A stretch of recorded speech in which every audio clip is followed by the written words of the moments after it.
له وبيان جملة من أدعيته صلى الله عليه وسلم. وعن عبد الله بن عمرو بن العاص رضي الله عنهما قال قال رسول الله صلى الله عليه وسلم: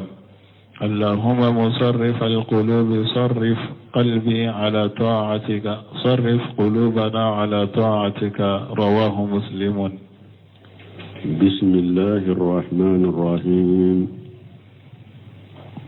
والصلاة والسلام على نبينا محمد وعلى آله وأصحابه وسلم تسليما كثيرا. سبحانك لا علم لنا إلا ما علمتنا إنك أنت العليم الحكيم. أستغفر الله الذي لا إله إلا هو الحي القيوم وأتوب إليه. اللهم انفعنا بما علمتنا وعلمنا ما ينفعنا وزدنا علما. بيه تراتا سويه هجريا باقلاني كمناني أن بناني أن ولون فلا سهر ذو القادة من هجرا سانكالو تاني كلنا بسويني قناني ناي miladi nasaraw ka jate ba fulani mugani woro sankalo nani na bisunye o mugani kelenai ambe dawda bu masjida rajaw ambo kono darasu al hafid an-nawawi aka kitabu kono riyadu salihin bonda minna ko kanya maryani duawuye ani duawu fasamantiya ani ka fewndo fanye ciden nka duawula bi hadisa min kala nanka wani Abdullah ibn Amr ibn Ash radiyallahu anhuma nadis ka hadisa mina Abdullah ibn Amr ibn Ash malaka je kabu fula bema qala qala Rasulullah sallallahu alayhi wa sallam akwala ka ciden kwala ka tanuna kishibaka اللهم مصرف القلوب صرف قلوبنا على طاعتك وچيرن كونتي على بسكون يلما بغم ان بسكون يلما كبلايك باتوكا رواه مسلم حديثين بو اسرا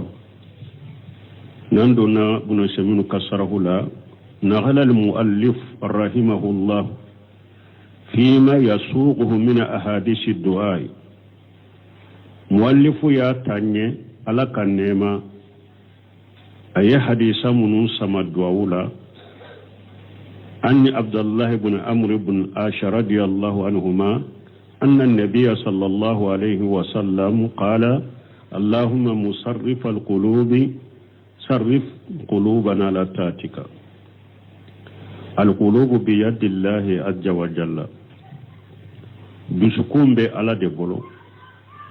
كل قلب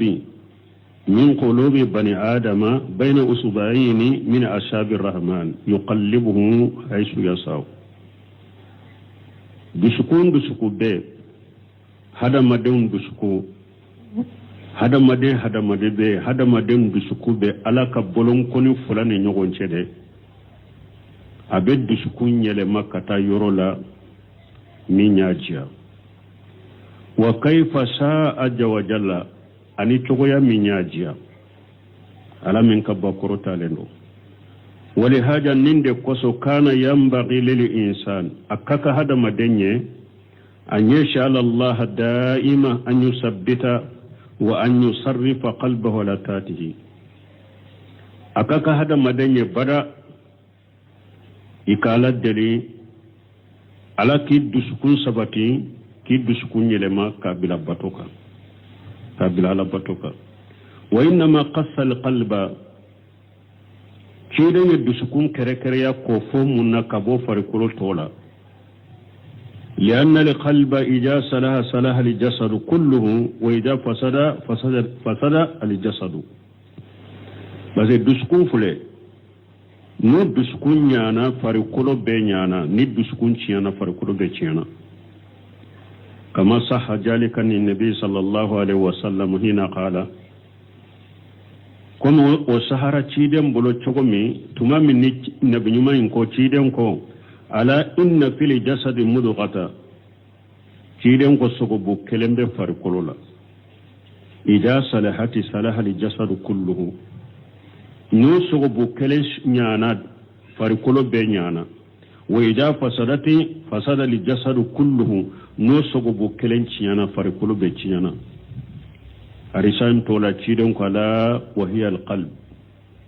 ako sogo bu kele nyeddu sukunde wa qawluhu sallallahu alaihi wasallam ni ciden ko alaka tanuna kisibaka sarrif qulubana ala taatika andu sukunyele makka bila ikabatuka qariyata badaran ila jihni abettele kata hada maden hakilila annali awla kom min kaka an yuqalu ikafo ila taatika biskunyele ma bagan biskunyele ma kata ikabatona ninde bettele kata hada maden bisukuna ni yorola lakin qawluhu ala taatika min nicide ma fo ila taatika ako ala taatika ikabatoka ablagu ode selenda damma yani qalbi alqalba ala taati akoro de biskunyele makabila batoka fala yatakhallamu ala mashiyati Allah ikana biskunyele makabila la sosoka لأن القلب إذا تقلب لا تاتي بس الدسكون فلنا يلمنك بلبتوك دي صار ينتقل من تاتي إلى أخرى أبي بو باتو ديكا كتاب باتو وريكا ني دسكون يلمنك بلبتوك نا بي بو باتوك بتا باتو دوكا من صلاة نا بي بو سلك إلى ذكر أبتا على قسماما إلى صدقتي أبتا صدقتي بوما إلى صيامي أبتا سنة إلى علمي أبتا دونما إلى خير ذلك من طاعة الله عز وجل أني كتان نون تنوى على بطولة مسمين كبكرة لنا فينبغي لنا أكاكاني أن ندعو بهذا الدعاء أنك الدعاء كنين دعاوين اللهم مصرف القلوب صرف قلوبنا على تاتك akaka hada maden kanin do wucaya kumi hari sura nya fo chomi jinya be fitina laba mununa وعن أبي هريرة رضي الله عنه عن النبي صلى الله عليه وسلم قال تعوذوا بالله من جهد البلاء ودرك الشقاء وسوء القضاء وشماتة الأعداء متفق عليه. وفي رواية قال سفيان أشك أني زدت واحدة منها. عن أبي هريرة رضي الله عنه أن النبي صلى الله عليه وسلم قال سمنا أبي هريرة ما ألك جيك وما كبون نبي ما ألك ترونا كسبك قال تيدنكو تعوذ بالله من جهد البلاء أقوى تنغنيني ألك كسب بلو جلوما ودرك الصغاي أن كننغويا كنبكو أولا كننغويا وصول قداي أن التي جغو وسماتة الأداي أن جغو كنا يليلا منتفى عليه وعن مسلم بأنني حديثا وفي رواية أنا ناتشغو قال سفيان أسك أني جديت واحدة منها سفيان كوكو عليه شكرا عليه يري كلم فراكا كو شكرا كو عليه يري كلم فراكا أسره من سمين كسر رحمه الله نقل المؤلف رحمه الله في باب فضل الدعاء كم مؤلف ياتا دعاء فسمنتي على حديث أبي هريرة رضي الله عنه أن النبي صلى الله عليه وسلم قال أي أبو هريرة كحديثة تانية كبون نبي ما قوم تعوذ بالله من جهد البلاء ودرك الشقاء وسوء القضاء وسماتة الأداء فهذه أربعة أشياء ودرك الشقاء وسوء القضاء وسماتة الأداء فهذه أربعة أشياء من فلقوناني دي أمرنا رسول الله صلى الله عليه وسلم نتأوج منها شيدني أنيا مريان كتنغني على كنتنغ كبوما أولا جهد البلاء فلو بلو جلي أي من البلاء الذي يبلو الجهد إكان كسب بلو من بي جليا كشا دم أي تاغة بلو من بي جليا نانتشاكرو والبلاء نواني بلاء جسمي كالأمراض وبلاء معنوي لا جربني بلاء يتشغي فلده لا جربني بلاء منن بسوري فريقولا وغافولو دما هشي جسمي منن بيكم بناو أني بلاء معنى لما بأن يبتلى الإنسان بمن يتسلط عليه باللسانه بلو من لما يمني ألك هذا مدين دو بلا إله ني أبب بلا إما نان نيني وينصر مآيبه ويقفي محاسنه أني كان ليبو تشري أني كان يمون دو ني بلو دو دي ala besika mogo Allah jarabi ka mogo do bilila na bi torona nenye ki ka lebu nyini ku cari ki ka nyuma undogo wa masbah zalika ni nununa nyugono haja min al balai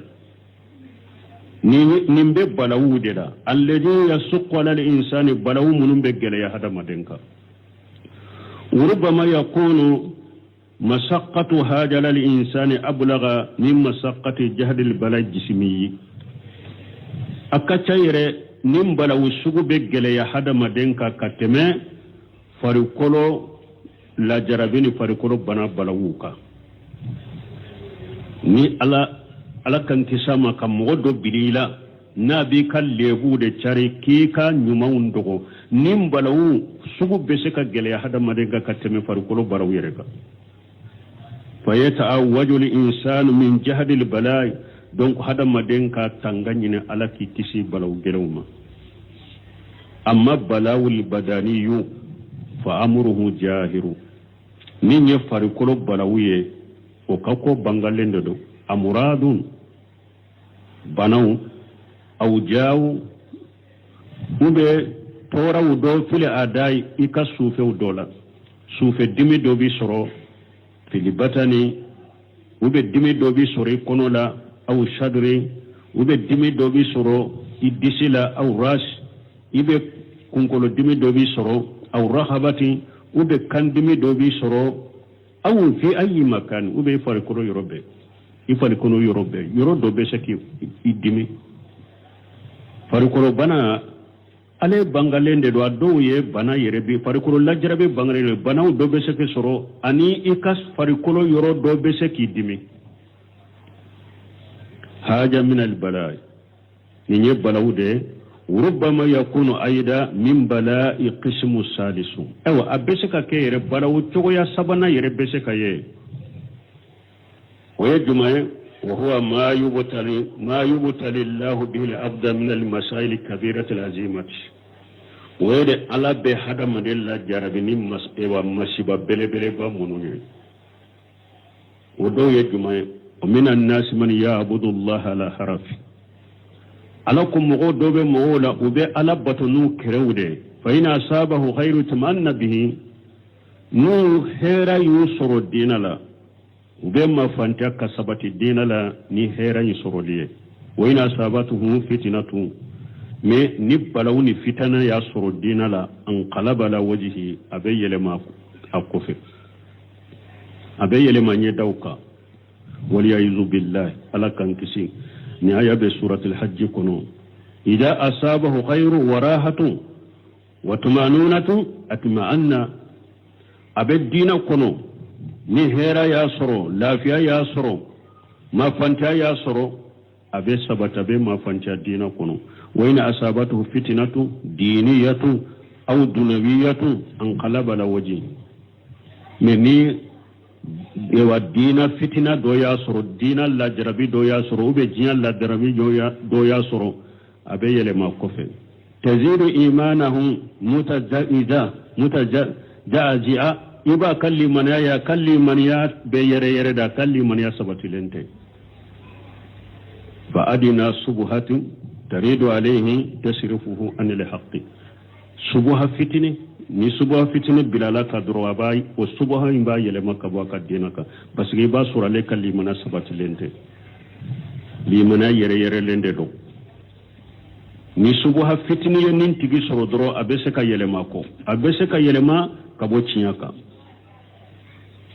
taziduhu la yasbiru ni fitni ya soro subha fitni ya soro abe yele ma ka bo cinyaka iba soro sabali tala ate sabali fa yatasaqqatu ala khada'i llahi wa qadarihi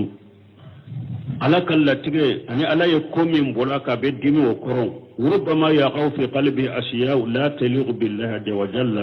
من أجل هذا البلاء أكتكو دوجة دوا دسكون كنو أتا ألما ممن كان علي نمبلون كسو هو دو بسكا دوا دسكون كتالما من كان علي دونك نيني جهد البلاء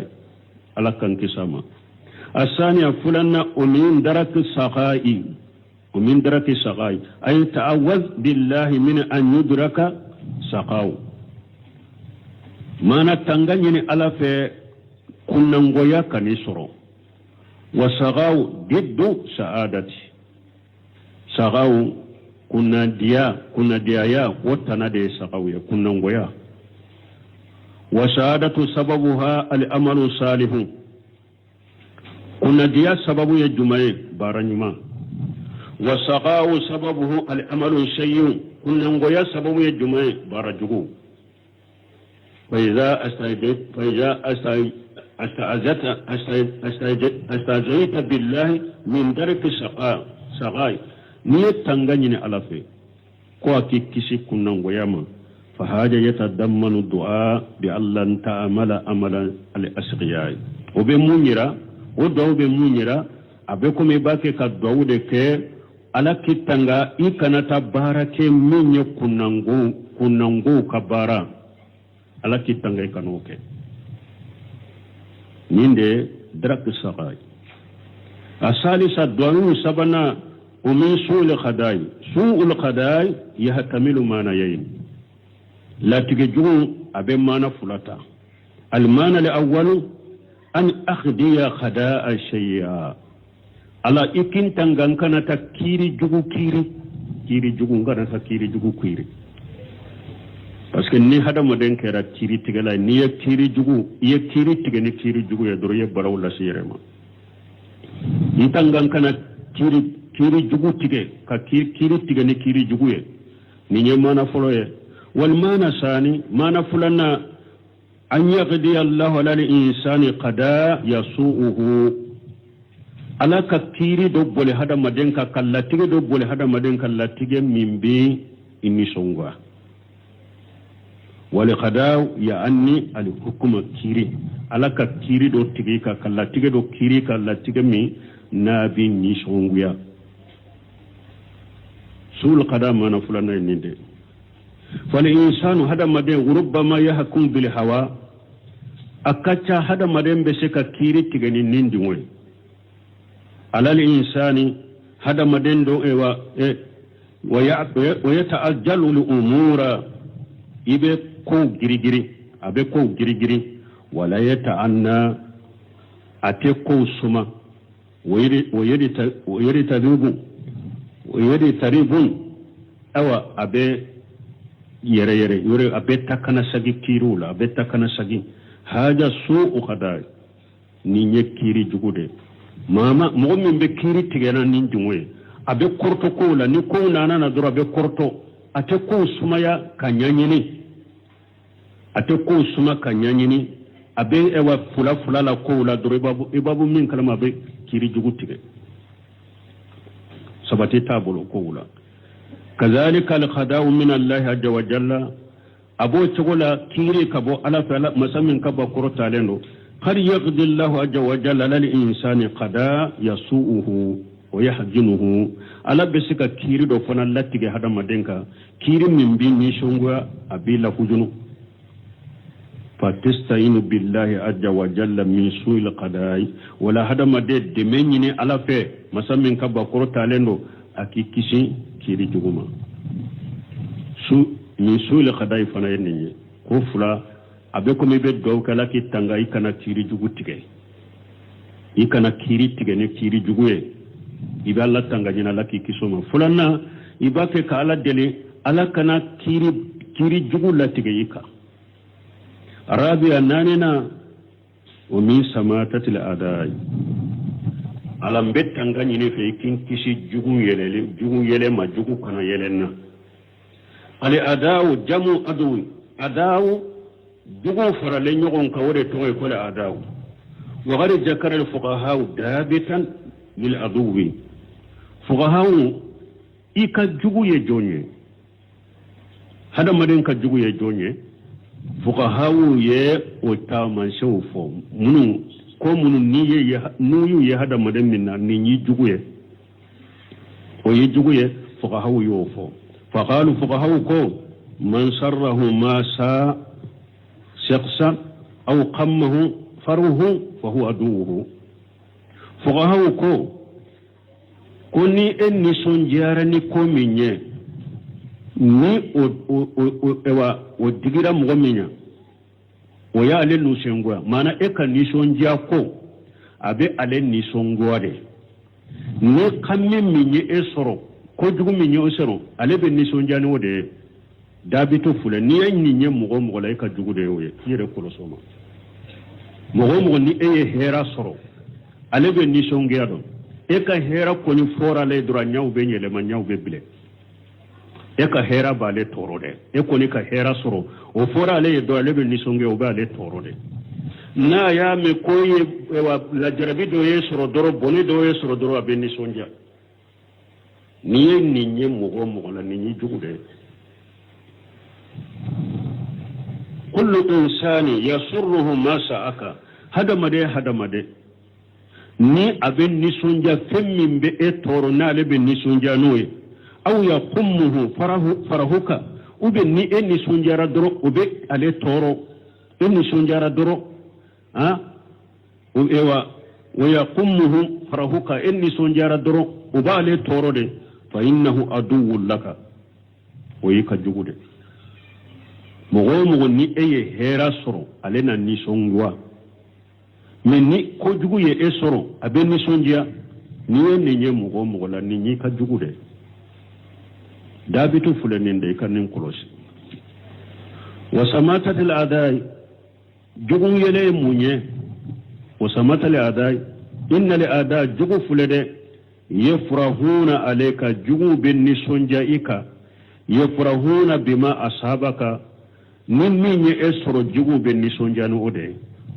wali adu jugu fule la saka shikatala annahu yafrahu fi kulli ma asaba li insana min al bala'i shikatala jugu fule balawu na ya hada maden soro jugu be nisonja nay wa yahjunu bi kulli ma asabahu min khair jugu fule ni hera ya hada maden soro jugu abe nisongwani waye o ba Allah ku junude ni hera ya hada maden soro jugu o ba le la ku junu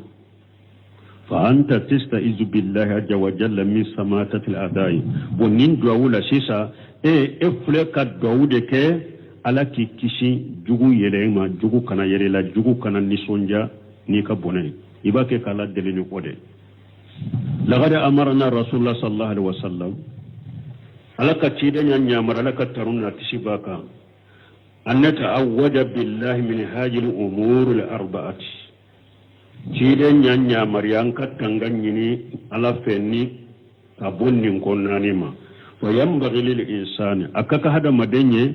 anya musasila amra rasuli ika ciden kanya marika ika bara wa yasta'idda billahi minha ika tanganyini ni ciden kanya marika mununa ko ika tanganyini kabula ika tanganyini ni alai minha kabunnin konula la allah yastajiba lahu adola alani jabi wallahu almuwaffiq ndala dala kam be sawabama وعنه قال كان رسول الله صلى الله عليه وسلم يقول اللهم اصلح لي ديني الذي هو عصمة أمري، وأصلح لي دنياي التي فيها معاشي، وأصلح لي آخرتي التي فيها معادي، واجعل الحياة زيادة لي في كل خير، واجعل الموت راحة لي من كل شر. رواه مسلم. وأنه قال سمعنا أبي هريرة ملك جيكبوما قال كان رسول الله صلى الله عليه وسلم يقول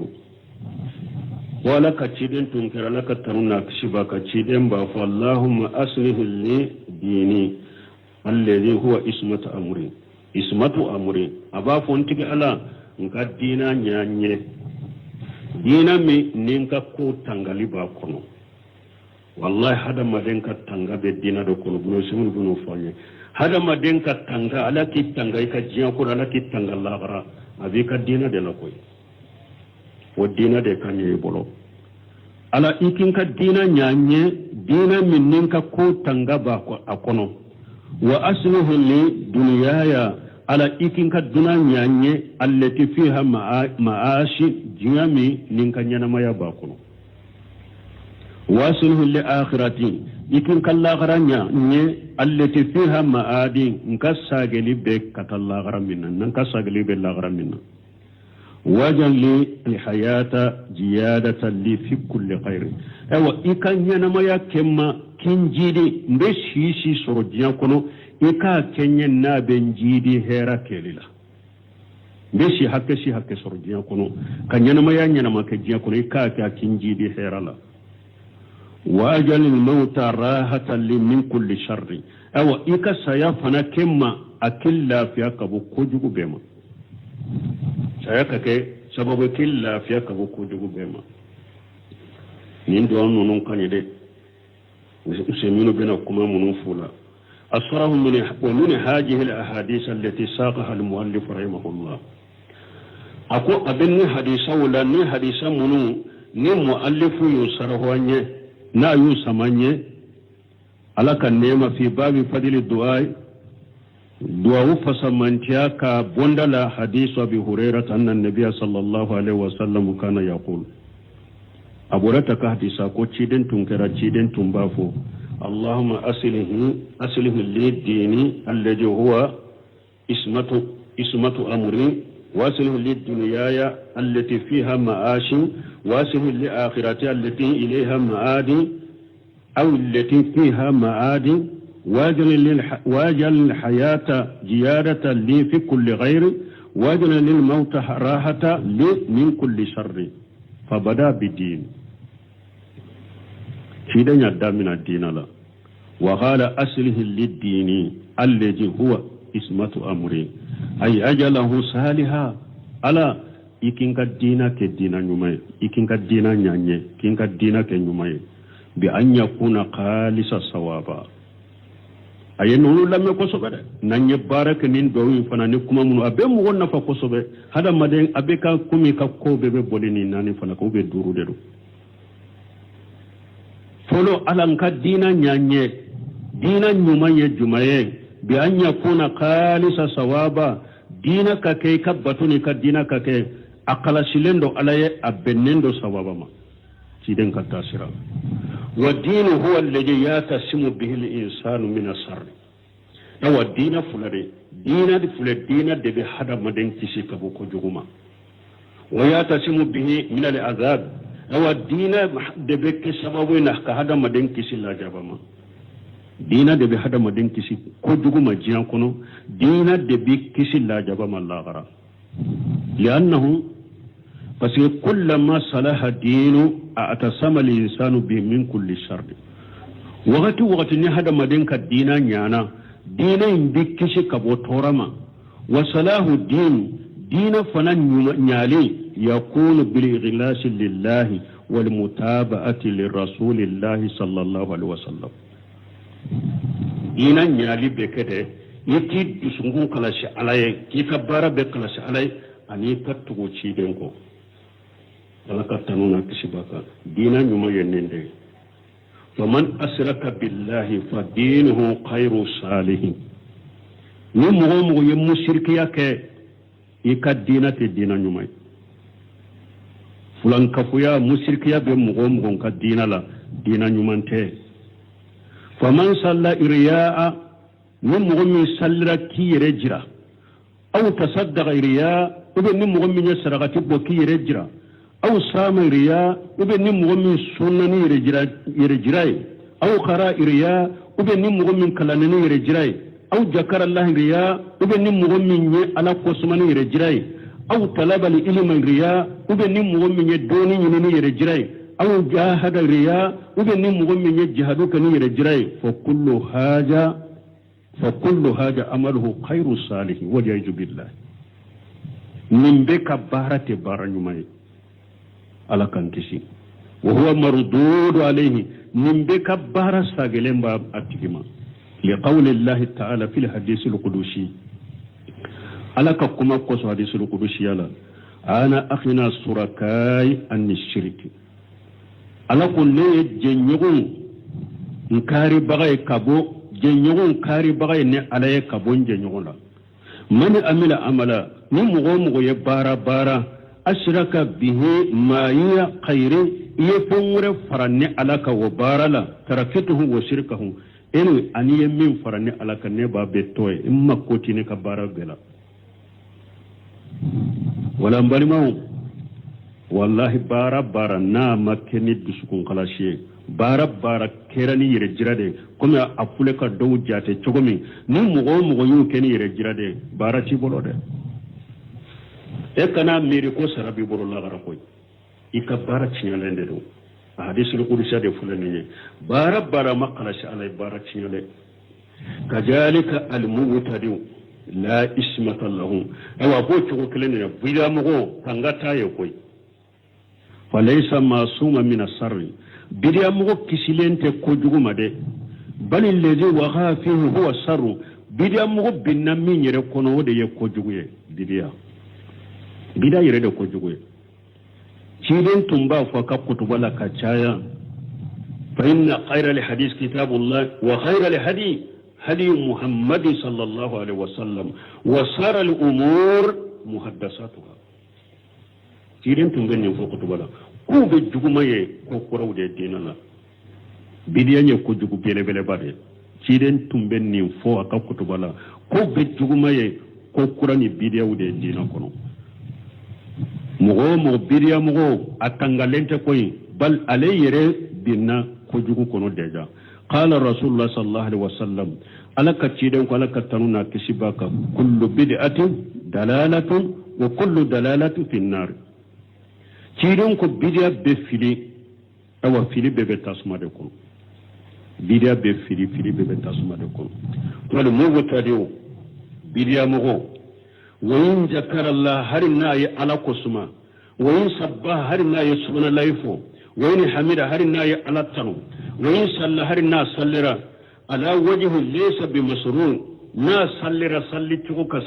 من تسرياي بيرامو على قسما تقول من تسرياي بيرامو على سبحان الله فو تقول من تسرياي أي على تنو تقول من تسرياي أصلرا تقول من تسرياي فعمله مردود عليه أكبر بساغماري قد يجين الشيطان للإنسان عبادة شيطان بسك بطو دون مسير هذا مدين يكرو فيلين قلبه بطو كتو دسكم بمخيا ويغشو أبسر على ويبكي أبكسي ولكن ذلك لا ينفعه إذا كان بدعة مي أوتا نفنا يا سورك بطو يبدعة نفا بني يرولا هذا مدين على بطو setane be bato do masir hada madenye koro bato in keto a dusukumbe mahaya bato in keto a besira alanye bato in keto a bekasi me na ya soro bato nye bidiya de nin kasite foi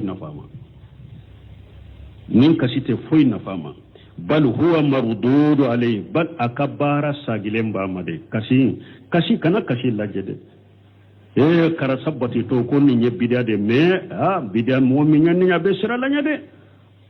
bidia in ke to be kaside bidia in ke to be sira lanya bidia in ke to duskumbe magaya wata nafa ni baara ye bidaye kaba nafa t'a la an ye nin yɔrɔ lajɛ bidiya mɔgɔw a bɛ kasi bato la cogo o cogo a y'a dusukun kalasi bato la cogo o cogo ka kasi cogo o cogo ka sira la ɲɛ cogo o cogo ni ko in ye bidiya de sara t'a la nafa si t'a la a ka kasi la sara t'a ye nin ye batokɛlaw ye u bɛ kasi n ye bidiya mɔgɔ minnu ye bidiya mɔgɔ minnu ka bidiya kɛtɔ u bɛ sira la ɲɛ u ka bidiya kɛtɔ u bɛ kasi u ka bidiya kɛtɔ dusukun bɛ maga sara tɛ olu ye lahara u ka kasiw t'u nafa sara t'u ye lahara u ka baara sagilen bɛ anw ka bidiya mɔgɔ minnu ta kɛtɔ n'u bɛ dɔn kɛ don anw ka bidiya mɔgɔw olu ta kɛtɔ minnu bɛ dɔn kɛ don minnu bɛ yɛlɛ don ka dɔn kɛ tɛgɛrɛ fɔ olu de ta bɛ minɛ olu de ta tɛ saguma bidiya mɔgɔ minnu ka bidiya kɛtɔ u bɛ kasi u bɛ sira la ɲɛ olu ka kasiw n'u ka lansiranya min bɛ bidiya in kɔnɔ a tɛ foyi nafu ma u ka baara bɛ sagi ma bidiya mɔgɔ min ka bidiya kɛtɔ ne bɛ dɔn kɛ de don e de ta b'i nafa alam tara ila nasara yatuna ila kanisati nusimin rahimahullah ko akaw ma nasaraw lajɛ aw ma yeli kɛ ka taa nasaraw ma n'u nana u ka igiliziw la ويبكون وبكشي ويغسون وبسرالاني أصد من قصوء باب المسلمين نصارى دوبي وكا إجليجي كونو بكشي منك وبيالا نسرانيا منك أكاد بغونو أكاد جلي سلامو دوكا لا ينسرانيا لا يري وما ذلك لا ينفعهم حاجة كفروكا ولا ينسرانيا من فلو بلو يوا إجليجي كونو نوباتوتو أتفوي نفوما لأنهم على الدلالة فسوبي في ديكا كذلك ابن سمين رحمه الله قابو تشكو كلندلا أهل البداية بداية مغو مثلا مثال لا نزيد من أهل البداية أم بداية مغو دسرو ولا شيء ما الصوفية أكوكما من الصوفيو أذكارا كثيرا أم على قسمة تامن دسرو بلو يذكرون الله وبي على قسمة على قسمة أم صوفيو سرو بداية مغو سرو kuma muna sufin an bi jikuru kyaman suru bolo yajkuruna Allah ube ala kosuma wa yabkuna ube kashin wa yaghsauna ube siralanye wa talinu qulubuhum udusukun be magaya lakin haja kulluhu la yanfa'uhum min nimbe tunafa li'annahu ala khayri shar'i Allah parce yemminka be ala kasariyatana deka ala khayri shar'i Allah يمينك بألك سرياتنا ديكا أتونفا قال النبي صلى الله عليه وسلم نبينا قالك تنونا كسباكا من أحدث في أمرنا هذا ما ليس منه فهو رد كيرن كن مغوم ويكو قردو أنك دينا من فلنيني نيكو قردو على من تاكونو يكبارا بساقما أي مردود عليه يكبارا ساقلين بما ألا تامنا وقال كيرن كن من أمل أملا ليس عليه أمرنا فهو رد akoni mugo yi bara ke nolu kan nyamarata kala kan nyamarata ka ciden kam nyamarata ka ikabara sakilen bima wa qawluhu an sanan katman yoro lambali mo bidiya an kan yoro ko sama mugo do ba fo foi taw fana bulo bidiya aw be mugo dusukun kono wa ate mugo ni e wanu ku kad e dusukun nu ka fi atu tola bolo أنبا وجاب عمر بن الخطاب يوفو أن عمر بن الخطاب إن أناسا كانوا يوخجون بالوحي عمر بن الخطاب كو أكو فلو كيدن تللا هذا مدون تنبي في أحد رسول الله صلى الله عليه وسلم أكو مغو تنبي من أني وحاو دي كيدن تللا ni wahaw jigna ciden ka karase mo nyumay ciden bi mina mo nyumay ni wahaw jigna min ka karase mo juguye ciden bi mina mo juguye wa inna li wahaya qad inqata ne Umar ibn Khattab ko ako wahaw tigara de wahaw te jigan kare wahaw tigara wa inna ma na'khudhukum ako awba aw mina bima inna man na'khudhukum alana sisa awba mina bima jahara lana awba mina ni minye min bangara unye bima jahara lana min amalikum min bangere awnye akabara wala awba mina ni wode faman ajhara lana khaira aminnahu وخربناه وليس إلينا من سريرته شيء الله يحاسبه في سريرته أو نمغ من نمان دي بانجي أو ني أو بدايلا أم بي جري أنيرلا من بي كونو من بي كبغندولا أما كوشيتولا الله دي بي كولوشي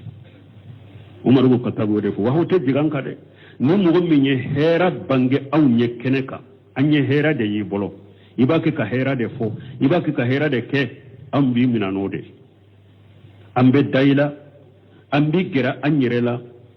an ika gundo mimbi kono mimbi duskun kono an ka foyi tola wote an bolo ala de bi koroso kala gara yomal kamado ala bi korosi ika gundo kala gara awa ko wa man ajhara lana suwa akumme ni mo min ko dugo de banganye لمنا أمنه ولم نصدقه ونمر من يكون جود بانج أوني أنت دايلا ده أنت تياتيا وإن قال هل نيكو إن سريرته حسنته هل ناتيكو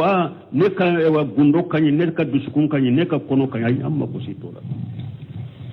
نيكو نيجوكمان دي بانغاني أنت دايلا ده أمبي جاتي مغو جوده hari ni e fere ko e ka kono nani ka gundo kani amma ko tola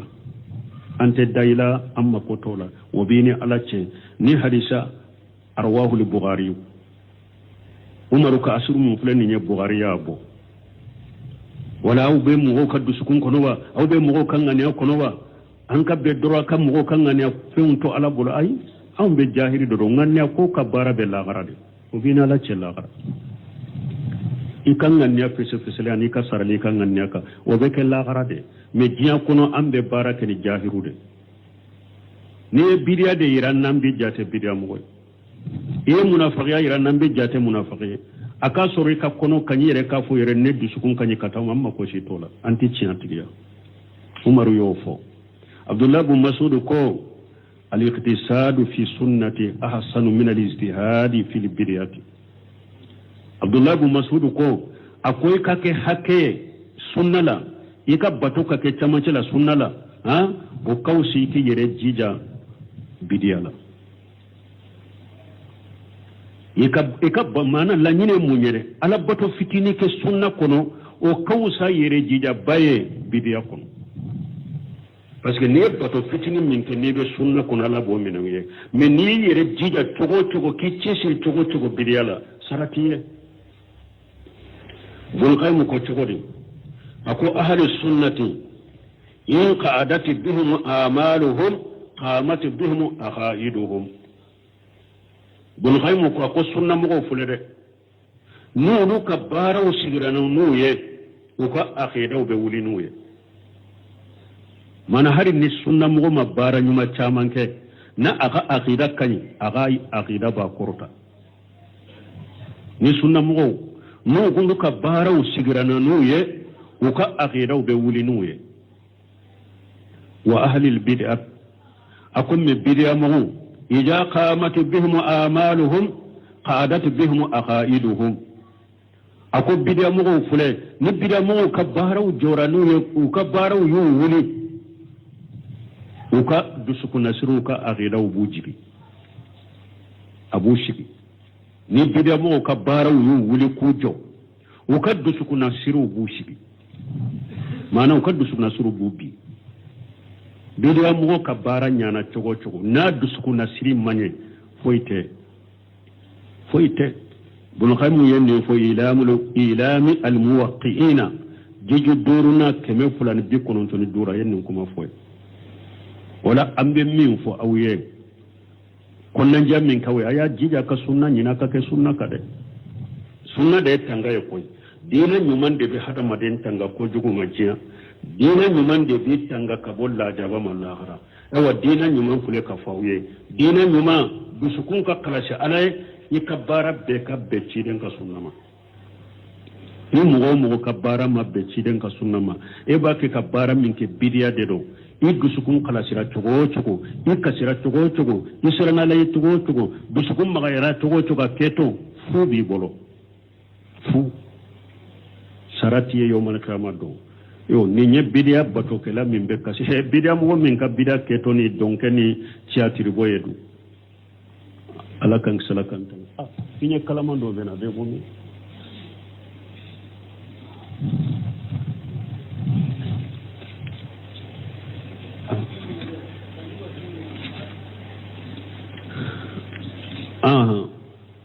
ambe continue abesega sarahu besega dafa atesega dafa inshallah ambe kuma nunun to bila ni ala idrisure iranna subhanakallahumma rabbuna bihamdika ashhadu an la ilaha illa anta astaghfiruka wa atubu ilayk